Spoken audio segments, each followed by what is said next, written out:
ಕನ್ನಡ ಚಿತ್ರರಂಗದಲ್ಲಿ ಕರಿಯ ಸಿನಿಮಾ ಒಂದು ಮೈಲಿಗಲ್ಲಾದಂಥ ಸಿನಿಮಾ. ಅದು ನಟ ದರ್ಶನ್ ಅವ್ರಿಗೂ ಅಷ್ಟೇ, ಮತ್ತು ನಿರ್ದೇಶಕ ಪ್ರೇಮ್ ಅವ್ರಿಗೂ ಅಷ್ಟೇ. ನಾನು ಯಾಕೀಗ ಕರಿಯ ಸಿನಿಮಾ ಬಗ್ಗೆ ಮಾತಾಡ್ತೀನಿ ಅಂದರೆ, ಕರಿಯ ನಂತರ ಮತ್ತೆ ಆ ಕಾಂಬಿನೇಷನಲ್ಲಿ ಒಂದು ಸಿನಿಮಾ ಮಾಡಬೇಕು ಅಂತ ಭಾಳ ದಿನಗಳಿಂದ ಪ್ರಯತ್ನ ಪಡ್ತಾಯಿದ್ರು. ಆದರೆ ದರ್ಶನ್ ಅವರು ಇದರಲ್ಲಿ ಅವರ ವೃತ್ತಿ ಜೀವನದಲ್ಲಿ ಅವರು ಕೂಡ ಬ್ಯುಸಿ ಆದರು. ಸೊ ಸೂಪರ್ ಸ್ಟಾರ್ ಆದರು. ಅದಾದಮೇಲೆ ಪ್ರೇಮ್ ಕೂಡ ಒಂದಿಷ್ಟು ಸಿನಿಮಾಗಳ ಮೂಲಕ ಸೌಂಡ್ ಮಾಡ್ತಾ ಹೋದರು. ಆದರೆ ಇಬ್ಬರು ಮತ್ತೆ ಒಂದಾಗಿ ಒಂದು ಸಿನಿಮಾ ಮಾಡಬೇಕು ಅಂತ ಆಗಿರಲಿಲ್ಲ. ಆದರೆ ಇತ್ತೀಚೆಗೆ ಎಲ್ಲೋ ಒಂದು ಕಡೆಗೆ ಕೆ.ವಿ.ಎನ್ ಪ್ರೊಡಕ್ಷನಲ್ಲಿ ಪ್ರೇಮ್ ಮತ್ತು ದರ್ಶನ್ ಇಬ್ಬರು ಕಾಂಬಿನೇಷನಲ್ಲಿ ಒಂದು ಸಿನಿಮಾ ಮೂಡಿಬರುತ್ತೆ ಅಂತ ಸುದ್ದಿ ಆಯಿತು. ಎಲ್ಲದೂ ಓಕೆ. ಆದರೆ ಯಾವ ಸಿನಿಮಾ ಯಾವಾಗ ಶುರುವಾಗುತ್ತೆ, ಕತೆ ಏನು, ಅದರ ಟೈಟಲ್ ಏನು, ಎಲ್ಲವೂ ಕೂಡ ಗೌಪ್ಯವಾಗಿತ್ತು. ಆದರೆ ಒಂದು ಸಿನಿಮಾ ಮಾಡೋದು ಮಾತ್ರ ಪಕ್ಕಾ ಆಗಿತ್ತು. ಕೆ.ವಿ.ಎನ್ ಏನು ಪ್ರೊಡಕ್ಷನ್ ಇದೆ, ಆ ಪ್ರೊಡಕ್ಷನ್ನ ನಿರ್ಮಾಪಕರು ವೆಂಕಟ್ ಅವರೇ ಕೂಡ ಖುದ್ದು ಏನು ದರ್ಶನ್ ಮತ್ತು ಪ್ರೇಮ್ ಜೊತೆ ಮಾತಾಡಿ ಒಂದು ಸಿನಿಮಾ ಮಾಡುವುದಾಗಿ ಕೂಡ ಒಪ್ಪಂದ ಆಗಿತ್ತು. ಅದಾದ ಬಳಿಕ ಸಿನಿಮಾ ಆಗುತ್ತೆ ಅಂತ ಭಾಳಷ್ಟು ಜನ ಅಂದ್ಕೊಂಡಿದ್ರು. ಆದರೆ ಎಲ್ಲೋ ಒಂದು ಕಡೆಗೆ ದರ್ಶನ್ ಅವರು ರೇಣುಕಾಸ್ವಾಮಿ ಹತ್ಯೆ ಪ್ರಕರಣಕ್ಕೆ ಸಂಬಂಧಿಸಿದಂತೆ ಯಾವಾಗ ಆರೋಪಿಯಾಗಿ ಜೈಲಿಗೆ ಹೋದರು, ಅದಾದ ಮೇಲೆ ದರ್ಶನ್ ಅವ್ರಿಗೂ ಮತ್ತು ಪ್ರೇಮ್ ಅವ್ರಿಗೂ ಆ ಸಿನಿಮಾ ಆಗೋದಿಲ್ಲ ಅನ್ನೋ ಸುದ್ದಿಗಳು ಹೊರಬರ್ತಾ ಬಂತು. ಅದು ಅಷ್ಟೇ ಅಲ್ಲ, ಡೆವಿಲ್ ಸಿನಿಮಾ ಕೂಡ ನಿಂತು ಹೋಗ್ಬಿಡುತ್ತೆ, ಸಿನಿಮಾ ಆಗಲ್ಲ ಅಂತ ಅಂತೆ-ಕಂತೆಗಳು ಸಾಕಷ್ಟು ಹೊರಗಡೆ ಓಡಾಡೋಕ್ಕೆ ಶುರು ಮಾಡಿದ್ರು. ಅದೇನೇ ಇದ್ದರೂ ಕೂಡ ಈಗ ದರ್ಶನ್ ಹೊರಗೆ ಬಂದಿದ್ದಾರೆ. ಜಾಮೀನಿನ ಮೇಲೆ ಆಚೆ ಇದ್ದು ಅವರೀಗ ಸದ್ಯ ಅನಾರೋಗ್ಯದಿಂದ ಚಿಕಿತ್ಸೆ ಪಡ್ಕೋತಾ ಇದ್ದಾರೆ. ದರ್ಶನ್ ಜೊತೆಗೆ ಸಿನಿಮಾ ಮಾಡ್ತಾರಾ ಪ್ರೇಮ್ ಅನ್ನೋ ಒಂದು ಪ್ರಶ್ನೆ ಇತ್ತು. ಸೊ ಅದಕ್ಕೆ ಸ್ವತಃ ಪ್ರೇಮ್ ಅವರೇ ಈಗ ಸ್ಪಷ್ಟನೆ ಕೊಟ್ಟಿದ್ದಾರೆ. ಯಾಕೆ ಅಂತಂದರೆ, ಹಿಂದೆ ದರ್ಶನ್ಗೂ ಮತ್ತು ಪ್ರೇಮ್ಗೂ ಯಾವುದೋ ಒಂದು ಹೇಳಿಕೆ ವಿಚಾರವಾಗಿ ಒಂದಿಷ್ಟು ಮಾತುಕತೆಗಳು ನಡೆದಿದ್ದು. ಅದು ಸೋಷಿಯಲ್ ಮೀಡಿಯಾದಲ್ಲಿ ಸಾಕಷ್ಟು ಅವರಿಬ್ಬರು ನಡುವೆ ಮುನಿಸಿದೆ ಅನ್ನೋದು ವೈರಲ್ ಕೂಡ ಆಗಿತ್ತು. ಏನೋ ಇವರು ಮಾತಾಡಿದ್ರು ಅನ್ನೋ ಕಾರಣಕ್ಕೆ. ಆದರೆ ಅವರಿಬ್ಬರು ಕೂಡ ಮತ್ತೆ ಕೆ.ವಿ.ಎನ್ ಪ್ರೊಡಕ್ಷನ್ನಲ್ಲಿ ಒಂದು ಸಿನಿಮಾ ಆಗುತ್ತೆ ಅಂತ ದೊಡ್ಡ ಸುದ್ದಿ ಆಯಿತು. ಅದಾದಮೇಲೆ ಯಾವಾಗ ಶುರುವಾಗುತ್ತೆ ಅನ್ನೋದು ಕೂಡ ಯಾರಿಗೂ ಗೊತ್ತಿರಲಿಲ್ಲ. ಇನ್ನೇನು ಶುರುವಾಗೋ ಟೈಮಲ್ಲೇ ದರ್ಶನ್ ಅವರು ಈ ಹತ್ಯೆ ಪ್ರಕರಣಕ್ಕೆ ಸಂಬಂಧಿಸಿದಂತೆ ಅವರು ಜೈಲಿಗೆ ಹೋಗಬೇಕಾದಂಥ ಸಂದರ್ಭ ಕೂಡ ಬಂತು. ಸೊ ಆ ಸಿನಿಮಾ ನಿಲ್ತು, ಮುಂದೆ ಆಗಲ್ಲ ಅನ್ನೋ ಅಂತೆ-ಕಂತೆಗಳು ಸಾಕಷ್ಟು ಹೊರಗಡೆ ಹರಿದಾಡ್ತಾ ಇತ್ತು.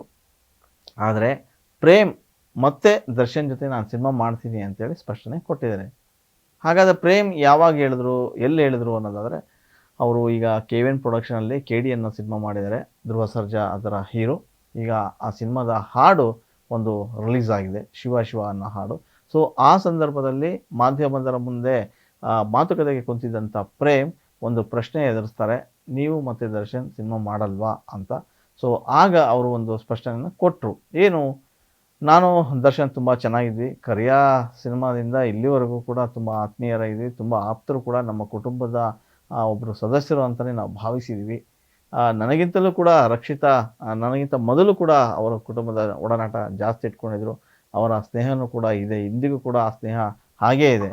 ಆದರೆ ಸಿನಿಮಾ ಮಾಡುವುದಾಗಿ ನಾನು ಹಿಂದೆ ಕೂಡ ಹೇಳ್ಕೊಂಡಿದ್ದೆ, ಅವ್ರ ಜೊತೆ ಮತ್ತೊಂದು ಸಿನಿಮಾ ಮಾಡ್ತೀನಿ ಅಂತ. ಸೊ ಖಂಡಿತ ಕೆ.ವಿ.ಎನ್ ಪ್ರೊಡಕ್ಷನಲ್ಲಿ ಒಂದು ಸಿನಿಮಾ ಆಗುತ್ತೆ, ಅದು ದರ್ಶನ್ ಜೊತೆ ಮಾಡೇ ಮಾಡ್ತೀನಿ ಅಂತ ಕೂಡ ಸ್ಪಷ್ಟನೆ ಕೊಟ್ಟಿದ್ದಾರೆ. ಆಗ ನೋಡೋದಾದರೆ ಹಿಂದೆ ಎಲ್ಲೋ ಒಂದು ಕಡೆಗೆ ದರ್ಶನ್ನು ಪ್ರೇಮ್ ಮೇಲೆ ಮುನ್ಸ್ಕೊಂಡಿದ್ರು ಅನ್ನೋ ಮಾತುಗಳು ಹರಿದಾಡಿತ್ತು. ನಿಜ, ಅವು ಒಂದಿಷ್ಟು ಮಾತುಕತೆಗಳು ಬಂದು ಇಬ್ಬರ ನಡುವೆ ಮನಸ್ತಾಪ ಆಯಿತು, ಮುನಿಸ್ಗಳು, ಕೋಪ ಎಲ್ಲ ಆಯಿತು. ಅದಾದಾಗ್ಯೂ ಕೂಡ ಸಿನಿಮಾ ರಂಗದಲ್ಲಿ ಎಲ್ಲವೂ ಕೂಡ ಸರಿ ಇರಲ್ಲ, ಒಮ್ಮೊಮ್ಮೆ ಎಲ್ಲವೂ ಕೂಡ ಸರಿ ಹೋಗ್ಬಿಡುತ್ತೆ. ಹಾಗಾಗಿ ಸಿನಿಮಾ ಒಂದೇ ಕಾರಣಕ್ಕೆ ಎಲ್ಲ ಸಿನಿಮಾ ತಾರೆಯರು, ಸಿನಿಮಾ ಮಂದಿ ಎಲ್ಲ ಕೂಡ ಒಂದು ಕುಟುಂಬದವರು ಅನ್ನೋ ಪರಿಸ್ಥಿತಿ ಈಗ ನಿರ್ಮಾಣ ಆಗಿದೆ. ಸೊ ದರ್ಶನ್ ಅವ್ರನ್ನ ನಾನು ಈ ಸಾಂಗ್ ರಿಲೀಸ್ಗೆ ಕರಿಬೇಕಾಗಿತ್ತು. ಅವರ ಅನಾರೋಗ್ಯದಿಂದ ಅದು ಸಾಧ್ಯವಾಗಿಲ್ಲ. ಖಂಡಿತ ದರ್ಶನ್ ಅವರಿಗೆ ನನ್ನ ಮೇಲಾಗಲಿ ಅಥವಾ ರಕ್ಷಿತಾ ಮೇಲಾಗಲಿ ಮತ್ತು ಧ್ರುವ ಸರ್ಜಾ ಅವ್ರ ಬಗ್ಗೆ ಆಗಲಿ ತುಂಬ ಅಪಾರವಾದಂಥ ಪ್ರೀತಿ ಇದೆ, ಆ ನಂಬಿಕೆ ಇದೆ. ನಾವು ಕೂಡ ಆ ಪ್ರೀತಿನ ಇಟ್ಕೊಂಡಿದ್ದೀವಿ. ಸೊ ಮುಂದಿನ ದಿನಗಳಲ್ಲಿ ನಮ್ಮ ಕೆ.ಡಿ ಸಿನಿಮಾದ ಕೆಲವು ಕಾರ್ಯಕ್ರಮಕ್ಕೆ ಅವ್ರನ್ನ ಆಹ್ವಾನಿಸ್ತೀನಿ. ಅಷ್ಟೇ ಅಲ್ಲ, ಅವ್ರ ಮೂಲಕನೇ ಒಂದಿಷ್ಟು ಏನು ನಮ್ಮ ಪೋಸ್ಟರ್ ಆಗಿರ್ಬೋದು ಅಥವಾ ಟೀಸರ್ ಆಗಿರ್ಬೋದು ರಿಲೀಸ್ ಮಾಡೋಂಥ ಕೆಲಸನ ನಾನು ಮಾಡ್ತೀನಿ. ಮುಂದಿನ ದಿನಗಳಲ್ಲಿ ದರ್ಶನ್ ಜೊತೆ ನಾನು ಸಿನಿಮಾ ಮಾಡುವುದಾಗಿ ಅವರು ಘಂಟಾಘೋಷವಾಗಿ ಪ್ರೇಮ್ ಹೇಳಿದ್ದಾರೆ. ಆದರೆ ಕತೆ ಯಾವಾಗ ಏನಂತ ಗೊತ್ತಿಲ್ಲ. ಸದ್ಯಕ್ಕೆ ಕೆ.ಡಿಯ ಪ್ರಿಪ್ರೇಷನಲ್ಲಿದ್ದಾರೆ. ಕೆ.ಡಿ ಹೆಚ್ಚು ಕಮ್ಮಿ ಇನ್ನೊಂದೆರಡು ತಿಂಗಳಲ್ಲಿ ಸಿನಿಮಾ ಹೊರಗೆ ಬರುತ್ತೆ. ಈಗಷ್ಟೇ ಒಂದು ಹಾಡು ಬಂದಿದೆ, ಎಲ್ಲ ಕಡೆ ದೊಡ್ಡ ಮಟ್ಟದ ಸೌಂಡ್ ಮಾಡ್ತಾ ಇದೆ. ಸೊ ದರ್ಶನ್ ಅವ್ರನ್ನ ಇದು ಕರಿಬೇಕಿತ್ತು, ಅವ್ರ ಅನಾರೋಗ್ಯ ಇರೋದ್ರಿಂದ ನಾವು ಕರೀಲಿಲ್ಲ. ಹಾಗಾಗಿ ದರ್ಶನ್ ನಮ್ಮ ಎಲ್ಲರ ಜೊತೆಗೆ ತುಂಬ ಚೆನ್ನಾಗೇ ಇದ್ದಾರೆ. ಮುಂದಿನ ದಿನಗಳಲ್ಲಿ ನಾವು ಜೊತೆ ಸಿನಿಮಾ ಮಾಡ್ತೀನಿ ಅಂತೇಳಿ ಪ್ರೇಮ್ ಅವರು ಸ್ಪಷ್ಟನೆಯನ್ನು ಕೊಟ್ಟಿದ್ದಾರೆ. ಸೊ ಅದೇನೇ ಇರಲಿ, ಅಂತ್ಯಕಂತ್ಯಗಳು ಹೊರಗಡೆ ಒಂದಿಷ್ಟು ಹೋರಾಡ್ತಾ ಇರ್ತವೆ.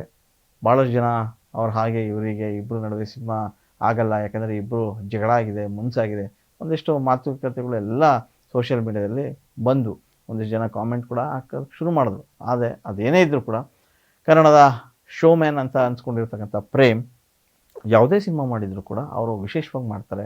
ಒಂದು ಸಿನಿಮಾದ ಹಾಡಾಗಿರ್ಬೋದು, ಒಂದು ಸಿನಿಮಾದ ಕಥೆ ಆಗಿರ್ಬೋದು, ಆ ಸಿನಿಮಾನ ಮುಗಿಸಿ ಪ್ರಚಾರಕ್ಕೆ ನಿಂತರು ಅಂದರೆ ಅದು ಬೇರೆ ರೀತಿಯ ಸೌಂಡ್ ಮಾಡೋಂಥ ಸಿನಿಮಾನೇ ಆಗುತ್ತೆ.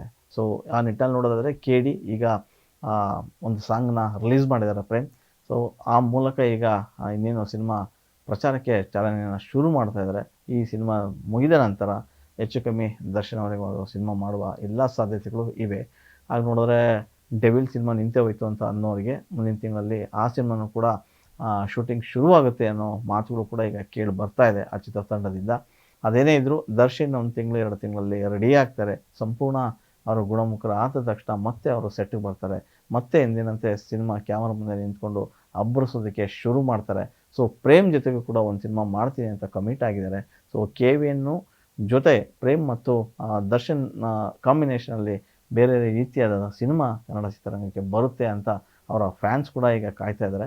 ಒಟ್ಟಾರೆ ಭಾಳಷ್ಟು ಜನ ಏನೋ ಪ್ರೇಮು ಮತ್ತು ದರ್ಶನ್ ನಡುವೆ ಕೋಪ ಇತ್ತು, ಮನಸ್ತಾಪ ಇತ್ತು, ಅದೆಲ್ಲ ಏನಿಲ್ಲ. ಅದನ್ನೆಲ್ಲ ಪಕ್ಕಕ್ಕಿಟ್ಟು ಈಗ ಒಂದು ಸಿನಿಮಾ ಮಾಡೋದಕ್ಕೆ ಎಲ್ಲ ಪ್ಲ್ಯಾನ್ ಮಾಡಿದ್ದಾರೆ ಪ್ರೇಮ್. ಸೊ ಕೆ.ವಿ.ಎನ್ ಅಂದ ತಕ್ಷಣ ಕನ್ನಡದ ಒಂದು ದೊಡ್ಡ ನಿರ್ಮಾಣ ಸಂಸ್ಥೆ. ಸೊ ಆ ನಿರ್ಮಾಣ ಸಂಸ್ಥೆಯಲ್ಲಿ ಈಗಾಗಲೇ ಒಂದಿಷ್ಟು ಸಿನಿಮಾಗಳು ಬಂದಿದೆ. ಈಗ ಟಾಕ್ಸಿಕ್ ಅನ್ನೋ ಸಿನಿಮಾ ಕೂಡ ಎಷ್ಟು ಅಭಿನಯದಲ್ಲಿ ಆ ಸಿನಿಮಾನ ನಿರ್ಮಾಣ ಮಾಡ್ತಾ ಇದ್ದಾರೆ. ಸೊ ಕೆ.ಡಿ. ಕೂಡ ಬಿಗ್ ಬಜೆಟ್ ಸಿನಿಮಾ. ಈಗ ನೆಕ್ಸ್ಟ್ ಪ್ರೇಮ್ ಮತ್ತು ದರ್ಶನ್ ಜೊತೆಗೆ ಮಾಡ್ತಕ್ಕಂಥ ಸಿನಿಮಾ ಕೂಡ ಬಿಗ್ ಬಜೆಟ್ ಸಿನಿಮಾನೇ ಆಗಿರುತ್ತೆ. ಸೊ ಎಲ್ಲ ಸರಿ ಪ್ರೇಮು ಮತ್ತು ದರ್ಶನ್ ಹಿಂದೆ ಕರಿಯೋ ಟೈಮಲ್ಲಿ ಸಾಕಷ್ಟು ಸೌಂಡ್ ಮಾಡಿದಂಥವ್ರು. ಅಂದರೆ ಇಬ್ಬರು ಜೋಡಿ ಸೂಪರ್ ಹಿಟ್ ಸಿನಿಮಾ ಕೊಟ್ಟಿತ್ತು. ಈಗ ಮತ್ತೆ ಬಹಳ ವರ್ಷಗಳ ನಂತರ ಇಬ್ಬರೂ ಸೇರಿ ಒಂದು ಸಿನಿಮಾ ಮಾಡ್ತಾರೆ ಅಂದರೆ ನಿಜಕ್ಕೂ ಅದೊಂದು ನಿರೀಕ್ಷೆ ಮತ್ತು ಕುತೂಹಲವನ್ನು ಕೆರಳಿಸುತ್ತೆ. ಅಂಥದ್ದೊಂದು ಸಿನಿಮಾ ಕೊಡಲಿಕ್ಕೆ ಪ್ರೇಮ್ ಈಗ ಸಜ್ಜಾಗ್ತಾ ಇದ್ದಾರೆ. ಸ್ವತಃ ಪ್ರೇಮ್ ಅವರೇ ಈ ಮಾತನ್ನು ಸ್ಪಷ್ಟಪಡಿಸಿದ್ದಾರೆ. ನಾನು ಮತ್ತು ದರ್ಶನ್ ಜೊತೆಗೆ ಒಂದು ಸಿನಿಮಾ ಮಾಡುವುದಾಗಿ ಘೋಷಣೆ ಮಾಡಿದ್ದಾರೆ. ಈ ವಿಷಯ ಸದ್ಯಕ್ಕೆ ದರ್ಶನ್ ಫ್ಯಾನ್ಸಿಗೂ ಮತ್ತು ಪ್ರೇಮ್ ಅವ್ರನ್ನ ಹಿಂಬಾಲಕರಿಗೂ ಸಾಕಷ್ಟು ಖುಷಿಯಂತೂ ಆಗಿರೋದಂಥ ನಿಜ. ಒಟ್ಟಾರೆ ಕನ್ನಡ ಚಿತ್ರರಂಗ ಈ ವರ್ಷ ಒಂದಿಷ್ಟು ಸಿನಿಮಾಗಳ ಮೂಲಕ ಸದ್ದು ಮಾಡಿದ ನಿಜ.